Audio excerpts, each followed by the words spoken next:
सभी भक्तों को राधे राधे, जय श्री कृष्ण।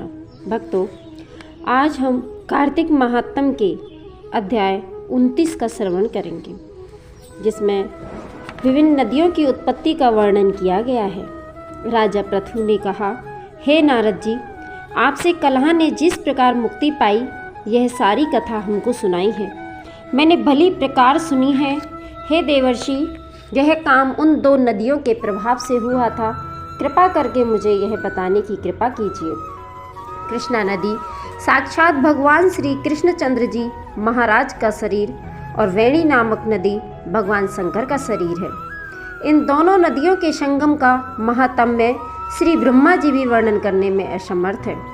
फिर चूंकि आपने पूछा है, अतः मैं आपको इनकी उत्पत्ति का वृतांत सुनाऊंगा। ध्यान से सुनो। चक्षाक्षु मवंतर के आरंभ में श्री ब्रह्मा जी ने शाह पर्वत के शिखर पर यज्ञ करने का निश्चय किया। यह सब देवताओं, भगवान विष्णु और शंकर जी यज्ञ की सामग्री लेकर उस पर्वत के शिखर पर गए। तब महर्षि भृगु आदि ऋषियों ने ब्रह्मा मुहूर्त में उन्हें दीक्षा देने का विचार किया। इसके बाद उन्होंने श्री ब्रह्मा जी की पत्नी त्वरा को बुलावा भेजा। वह बड़ी आहिस्ता से आ रही थी। इसी बीच में भृगु जी ने विष्णु जी से पूछा, हे प्रभु, आपने त्वरा को शीघ्रता से बुलाया था, वह क्यों नहीं आई? ब्रह्म मुहूर्त टल गया। इस पर भगवान विष्णु ने कहा, यदि त्वरा यथा समय यहाँ पर न आई तो आप गायत्री को ही स्त्री मानकर दीक्षा विधान कर दीजिएगा। क्या गायत्री पुण्य कर्मों में ब्रह्मा जी की स्त्री नहीं हो सकती? नारद जी बोले, भगवान शंकर ने भी विष्णु जी की बात का समर्थन किया। यह बात सुनकर भृगु जी ने गायत्री को श्री ब्रह्मा जी के दाईं ओर बिठाकर दीक्षा विधान आरंभ कर दिया। ऋषि मंडल गायत्री को दीक्षा दे ही रहा था कि इतने में त्वरा भी यज्ञ मंडप में आ पहुंची।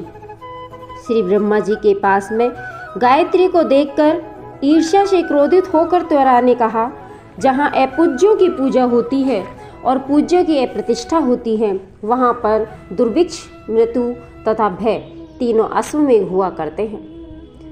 यह गायत्री जी ब्रह्मा जी की दाईं ओर तथा मेरे स्थान पर बैठी है। यह अदृश्य बहने वाली नदी होगी।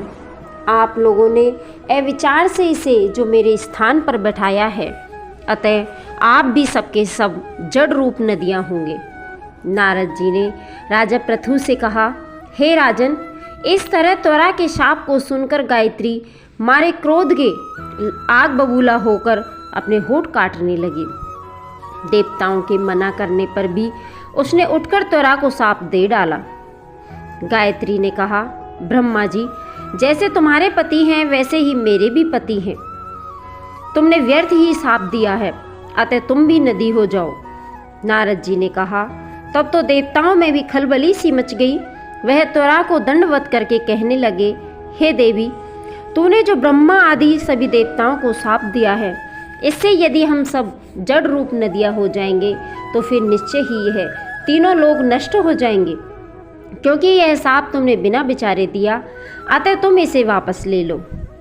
त्वरा ने कहा, हे देवतागण, आपने यज्ञ के आरंभ में गणेश पूजन नहीं किया है, इसलिए यह विघ्न उपस्थित हुआ है। मेरा यह शाप कभी खाली नहीं जा सकता, इसलिए आप सब अपने अंगों से जड़ीभूत होकर अवश्य में नदियाँ बनोगे। हम दोनों सोते भी अपने अपने अंशों से पश्चिम से बहने वाली नदियाँ बनेंगी। नारद जी ने राजा पृथु से कहा, त्वरा के यह वचन सुनकर सभी देवता, विष्णु, शंकर आदि अपने अपने अंशों से नदियाँ बन गई। भगवान विष्णु के अंश से कृष्णा, भगवान शंकर के अंश से वेणी तथा श्री ब्रह्मा जी के अंश से कुकुदवती नामक वाली नदियाँ उत्पन्न हो गई। सभी देवताओं ने अपने अंशों को जड़ बनाकर वहीं शाह पर्वत पर फेंक दिया। फिर उन लोगों के अंश अलग अलग नदियों के रूप में बहने लगे। देवताओं के अंशों से हजारों की संख्या में पश्चिम वाहिनी नदियाँ उत्पन्न हो गई। गायत्री और त्वरा दोनों पश्चिम वाहिनी नदियाँ होकर एक साथ बहने लगी। उन दोनों का नाम सावित्री पड़ा।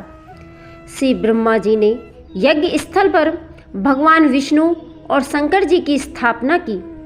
दोनों देवता महाबल तथा अतिबल के नाम से विख्यात हुए। राजन, कृष्णा और वेणी नदी की उत्पत्ति का यह वर्णन जो मनुष्य सुनेगा उसे दर्शन और स्नान का फल प्राप्त होगा। भक्तों, इस प्रकार से हमारा यह 29वां अध्याय समाप्त होता है। यदि आपको हमारी वीडियो अच्छी लगी तो लाइक करें, कमेंट करें और चैनल को सब्सक्राइब करें, जिससे आगे आने वाला 30वां अध्याय भी आपको मिलता रहे।